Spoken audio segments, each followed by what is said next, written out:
Welcome back to Breaking Point on Real America's Voice News. I am bringing you the real news, hard-hitting facts.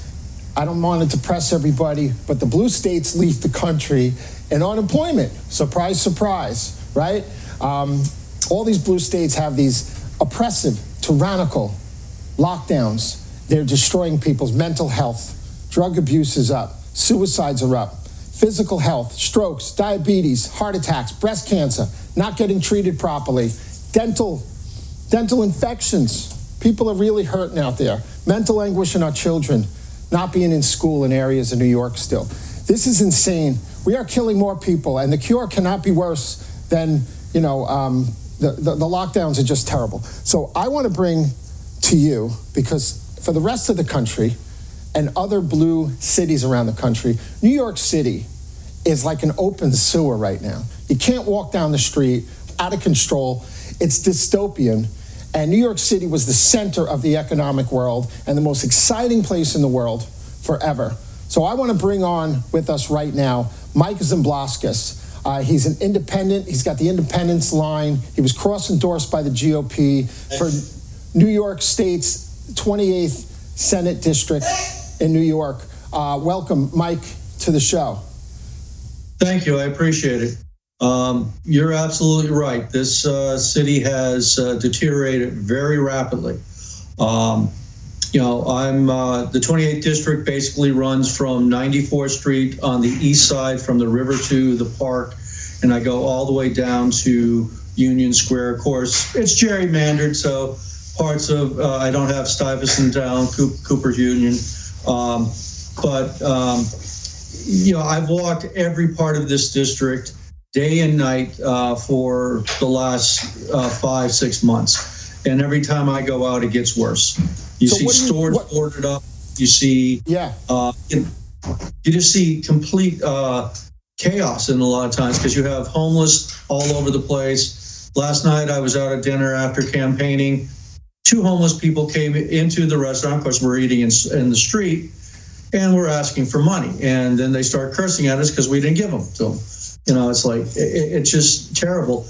And I had a meeting with New York City Moms for Safer Streets the other day, and they were telling me horror stories how kids are getting their phones ripped off. Talking 12, 14-year-old kids on the playground.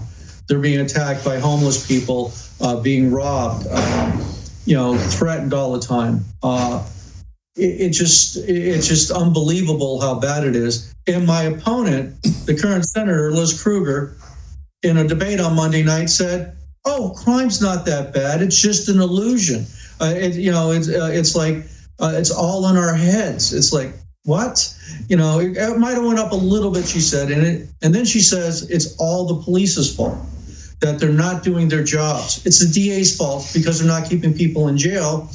But her bail reform law, which she still defends, and every single Democrat that I've met that passed this bill still defends the bail reform law, even though we know it's failed completely and it's hurting the city.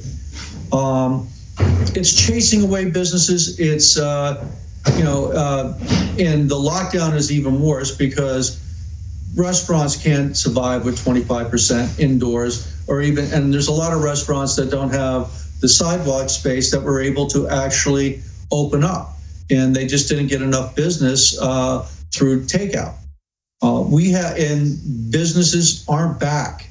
You walk through Midtown, there's nobody there. You could barely walk without, having to zigzag between people. Now, you walk and you can walk as fast as you want and nobody's in front of you, basically. It's really tragic.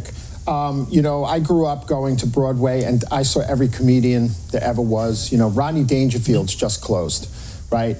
Now, that was an iconic landmark for New York. And, I sat in the front row there and I wore a camel hair jacket, and that was my first mistake because Rodney came out for 2 hours and humiliated me as the Century 21 guy the whole night. So never sit in the front row at a comedy shop.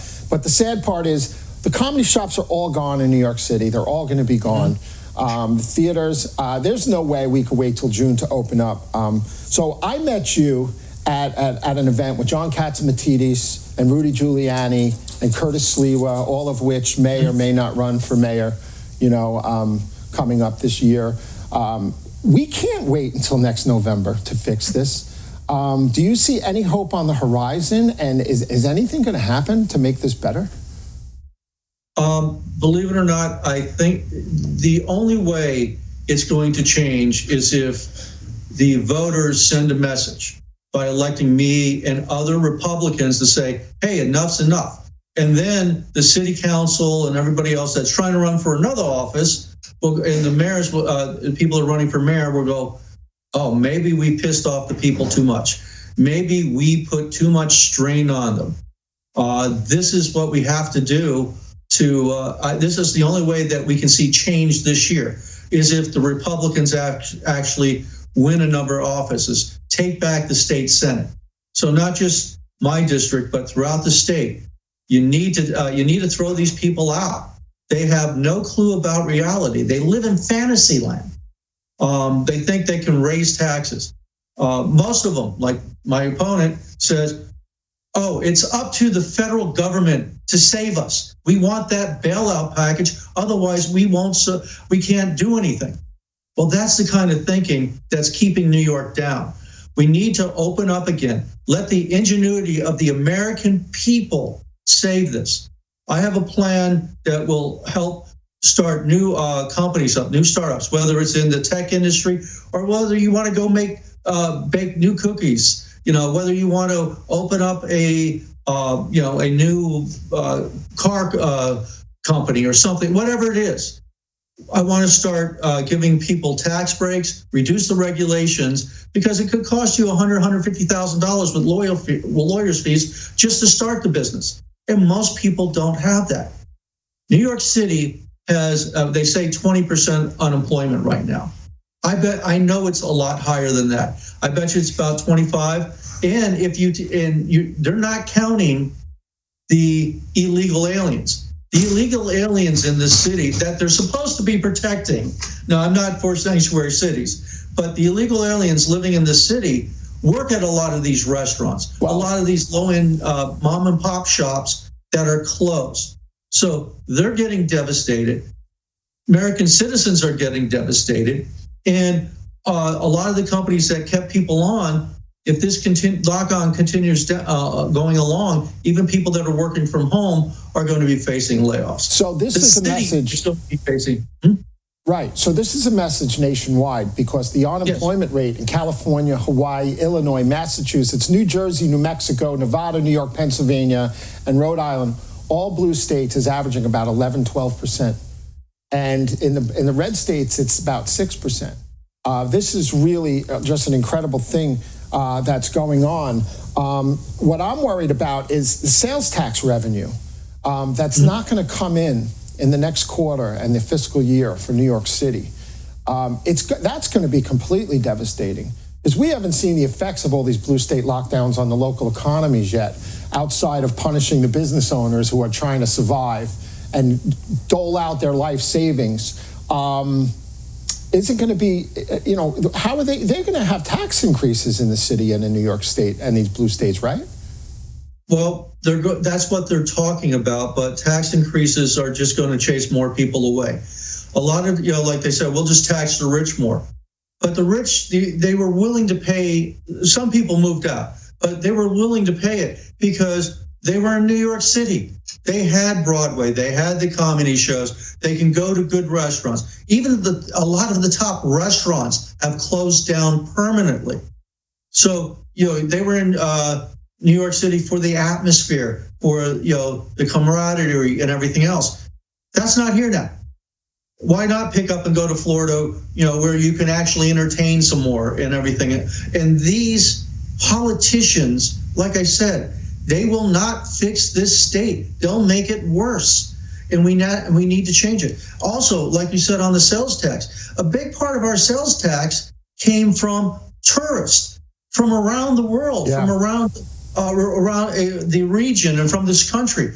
And that the tourist industry will not come back for at least 2 to 3 years, because everywhere else around the world is also devastated. People are losing their jobs. Their savings are being, devastated. So they're not going to be able to take that trip to New York from London or from Frankfurt or whatever. So, like I said, we just have a huge, huge problem. And the only way I see us doing it is trying to start new businesses that cater to other things, because 1/3 of the revenue came from of New York City came from tourism. Yeah. So, Michael, we have about 20 seconds left. Can you tell our audience where they can find you and follow your campaign? Because what you're doing is really important. Sure. You can go to my website, which is www.electmikez.com. You'll see a lot of good ideas there. My Twitter is @MikeZumbluskas, and my Facebook is Mike Zumbluskas for State Senate. I'm the only Zumbluskas, so it's easy to find me. Well, you're an important voice in the wilderness because the Democrats sure aren't doing anything about it. So thank you so much for coming on. Everybody, Mike Zumbluskas, candidate for New York's 28th State Senate District in New York City. This is David Zere. You're watching Breaking Point on Real America's Voice News. We got a super show for you next week. Don't miss it.